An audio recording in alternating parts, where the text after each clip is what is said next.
Sveiki, noriu parodyti, kokius gerus rezultatus duoda sapropelis absoliučiai visiems augalams. Į šių špinatų lysvę buvo įterpta sapropelio.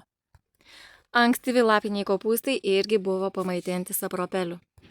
Ir ankstyvi burokėliai dabar yra gegužės 3 diena ir jie štai tokie jau. Ir ridikėliai taip pat buvo pamaitinti sapropeliu ir jie visiškai dar neperaugę, o užaugę iki savo normalaus dydžio. O kai prieš 2 metus sodinome štai tokio dydžio čiobrelius, į jų duobutes gausiai įdėjome sapropelio ir jie užaugo į didžiulius krūmus. Natūralų maistą auginu jau 10 metų ir galiu pasakyti, kad tai buvo vienas nuostabiausių dalykų, kai mūsų ūkyje kažkada atsirado sapropelis. Dabar aš net neįsivaizduoju, kad be to įmanoma būtų auginti natūralų maistą, kokybišką, skanų.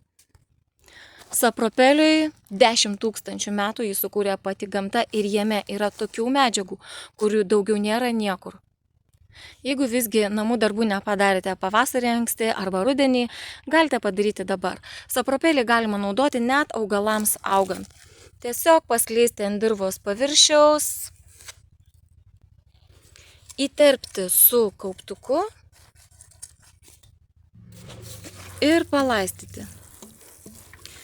Ir tai nereiškia, kad tai kažkokia trumpalaikė vienkartinė investicija, ne. Sapropelis, kaip minėjau, dirvoje veikia ilgai.